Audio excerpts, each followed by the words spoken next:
राजकीय उच्च माध्यमिक विद्यालय दांतली में ग्रीष्म अवकाश के दौरान दिनांक 17 मई 2023 से चलाए जा रहे 15 दिवसीय समाज सेवा शिविर का विधिवत समापन किया गया। समापन समारोह में एसडीएमसी सदस्य प्रधानाचार्य संतोष मीणा, उप प्राचार्य कमलेश कुमार मीणा व शिविर प्रभारी वरिष्ठ अध्यापक राम स्वरूप जांगीर तथा अन्य स्टाफ साथी उपस्थित रहे। शिविर प्रभारी जांगीर ने बताया कि शिक्षा विभाग राजस्थान सरकार की योजना से ये शिविर प्रतिवर्ष ग्रीष्मकालीन अवकाश के दौरान दिनांक 17 मई से 31 मई तक 2 सप्ताह के लिए आयोजित किया जाता है, जिसमें 11वीं कक्षा उत्तीर्ण विद्यार्थी भाग लेते हैं। शिविर में सभी विद्यार्थियों का पंजीयन अनिवार्यतः होता है। शिविर के दौरान विद्यार्थियों को समाज के प्रति अपने दायित्व का बोध कराने वाली गतिविधियों के साथ साथ अनेक प्रकार की प्रतियोगिताएं भी आयोजित की जाती हैं। विद्यार्थियों द्वारा वृक्षारोपण, पर्यावरण चेतना, मतदाता जागरूकता, साक्षरता से संबंधित कार्य किए गए तथा विद्यालय भवन व परिसर की साफ सफाई, भित्ति चित्रण, रंग-रोगन के साथ ही पक्षियों के लिए घोंसले तथा परिंदे बांधे गए। इस अवसर पर न्यूज़ प्लस राजस्थान पहुंचा राजकीय विद्यालय दांतली और जाना समाज सेवा शिविर में क्या कुछ नया सीख रहे हैं विद्यार्थी। जटाटवी गलज्जल प्रभाव पावि दस्तले गलेवलंबे लंबितं भुजंग टुंड मालिकं ढमड्डमड्डमड्ड मंडिनातिमर्पयं चकार चंड तांडवं तनोतु न शिव शिवं जटाकटाह सम्भ्रनं भ्रमन्निलिम्प निर्जली विलोलि वीचि वल्लरी विराजमान मूर्धनि धगत धगत धगत लाट्टपट्ट पाविके किशोरी चंद्रशेखरे रति प्रतिक्षणं मम। श्लोक मैंने लॉकडाउन लगा था, तब मोबाइल में से लिखकर घर पे प्रयास करके कुछ भी काम करती हुई होती थी तो इसको बार बार मुंह पर गुनगुनाती थी। इस प्रकार से श्लोक मुझे याद हो गया। क्या महत्व है श्लोक का पता? इस श्लोक के बारे में बताया जाता है कि जब शिव जी महाराज को प्रसन्न करने के लिए ये श्लोक गाया जाता है। कहा जाता है कि उनका सबसे फेवरेट श्लोक है। जब रावण कैलाश पर्वत को उठाने गए थे तो उनके हाथ उसके नीचे रुक गए थे, तो उन्होंने शिव जी को प्रसन्न करने के लिए ये शिव तांडव स्तोत्र गाया था। उन्होंने क्या क्या कोर्स आपने यहाँ पे सीखे अभी और सामाजिक कार्य बता रही है, जैसे मैम कौन कौन सामाजिक कार्य आपने इस दौरान करे? हमने यहाँ पर इस विद्यालय में आकर बहुत से सामाजिक कार्य सीखे। पेड़ पौधे लगाए और पेड़ पौधों को पानी दिया। पेड़ पौधे की केयर की, बच्चों की तरह पेड़ पौधों की केयर करनी पड़ती है ताकि उन्हें, जैसे हम बच्चों को बड़ा करते हैं वैसे पेड़ पौधों को भी केयर करते हैं और उन्हें बच्चे की तरह ही पालते और बड़ा करते हैं। और बेघर पक्षियों के लिए, उनके लिए घोंसले बनाए। जिन जानवरों के लिए पानी नहीं होता उनके लिए पानी के लिए मटके लटकाए। और पेंटिंग की, स्कूल को अच्छे से सजाने के लिए, उसमें बहुत से सुंदर बनाने के लिए, ज़्यादा आकर्षित करने के लिए यहाँ पे बहुत से रंग पेंटिंग किए।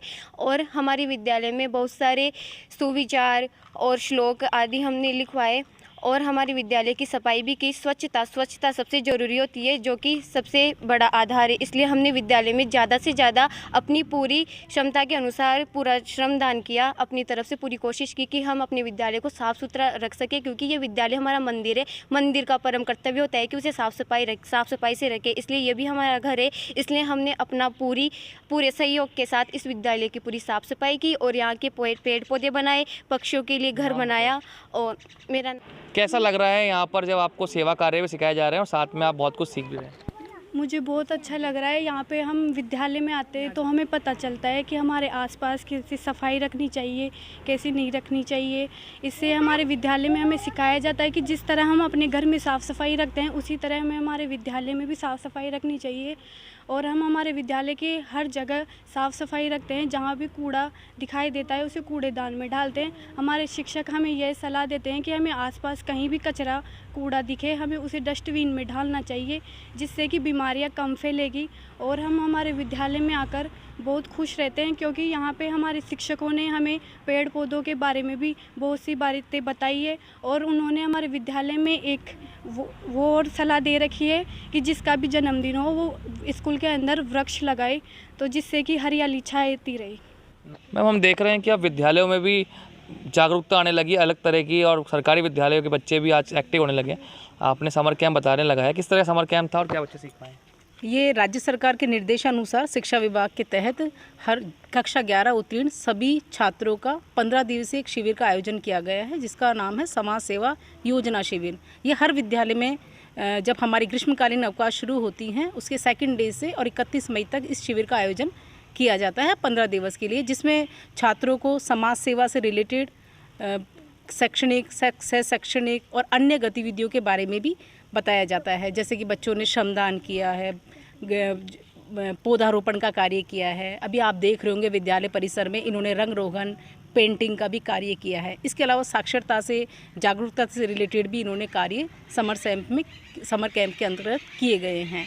इसके अलावा जो हमारे प्रभारी हैं जो समाज सेवा योजना शिविर के श्री रामस्वरूप जी जांगिड़, उनके द्वारा बच्चों को 15 दिवसीय इस कार्यक्रम के तहत विभिन्न गतिविधियों के बारे में सिखाया गया और बताया गया। नमस्कार। देखिए, बच्चों ने काफ़ी कुछ सीखा है। इस शिविर में विभागीय निर्देशानुसार हमें 4 गतिविधियां सेलेक्ट करनी होती है।